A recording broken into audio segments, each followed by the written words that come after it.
Well, next on the programme, we turn to two important stories, both relating to migration. First of all, let's turn to the island of Lesbos in Greece. After those huge fires at the Moria camp last week, police have now started moving thousands of migrants and refugees to a new camp nearby.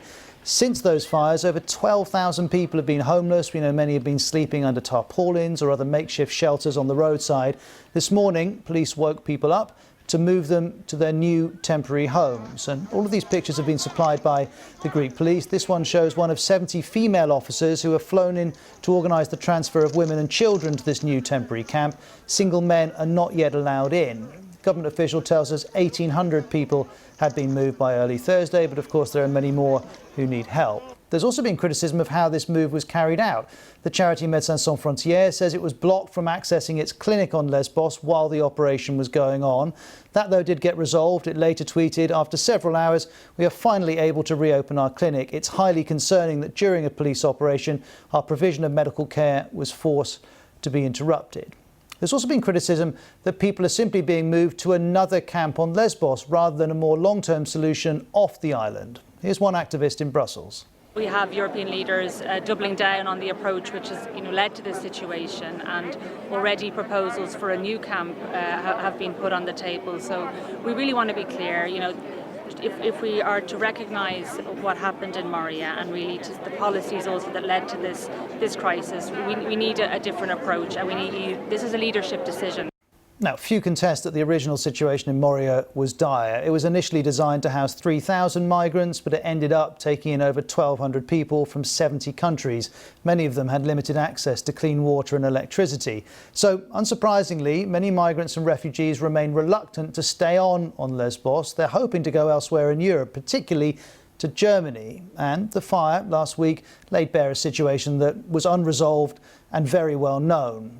In the words of this quote, Moria was a ticking time bomb. Nobody in the international community is surprised by what's happened. That's one NGO worker quoted by the Financial Times. And this article in Time magazine says the fire symbolises a breakdown in the EU over the future of migrants. While countries like Greece and Italy might agree with that, they accuse wealthier northern nations in the EU of failing to share the burden of people arriving into the European Union across the Mediterranean. Well, Bethany Bell, our correspondent, has just returned from Lesbos. We can speak to her in Vienna.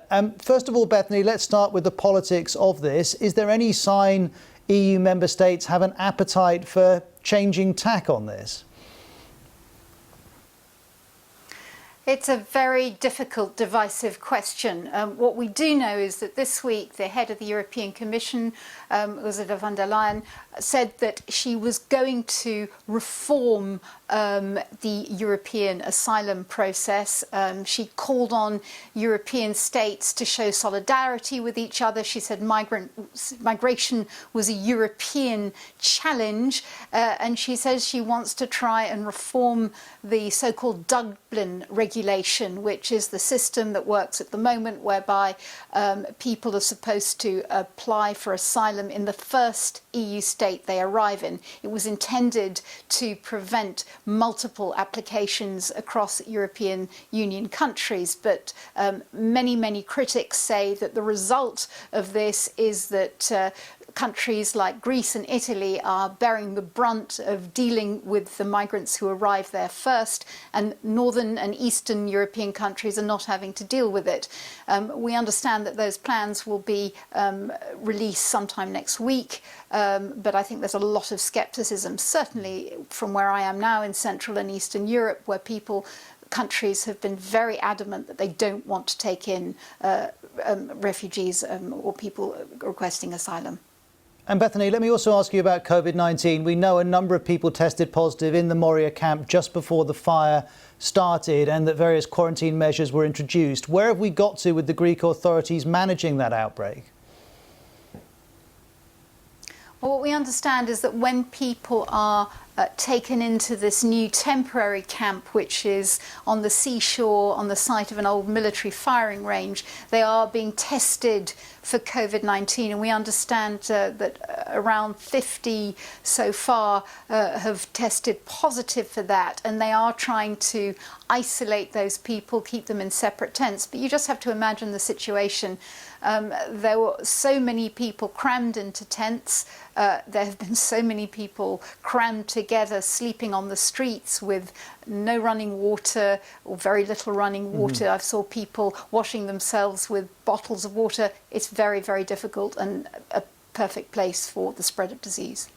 Bethany, thank you very much indeed. Now, we know many of the people who came to Lesbos made dangerous journeys north across the Mediterranean, and this graph shows monthly Mediterranean sea and land arrivals since 2015. You can see the huge spike back in 2015 and 2016, but note that people are definitely still coming, and even though the numbers are far fewer now, European states, as we've been discussing with Bethany, still haven't agreed a way to manage this situation. These pictures are from today. These migrants, you can see, are jumping off a Spanish charity rescue ship in the hope of being taken ashore in Italy. They'd been waiting for a week to see if they'd be allowed to dock, and evidently some of them didn't want to wait any further. The BBC's Nick Beake has been following the story of this ship and has made this report. This week they've picked up 270 migrants from more than a dozen African countries. Some say traffickers forced them towards the shore. The man says we should run. If we didn't run, he will shoot us. But their ordeal is not over yet. The captain of the rescue boat says no country will let them dock. So this vessel of despair journeys on aimlessly. This ship has spent already 8 to 9 days at sea. As you can see, very bad sea conditions. The sea conditions are deteriorating by the hour, and we need to solve this problem as soon as possible. Europe's migrant crisis never went away, and the misery COVID threatens to wreak in the poorest places in Africa and the Middle East means many more may feel they have nothing to lose. Nick Beake, BBC News, Brussels. And if you want more information on any of the stories we're covering here on Outside Source, remember you can get that through the BBC News website, bbc.com/news.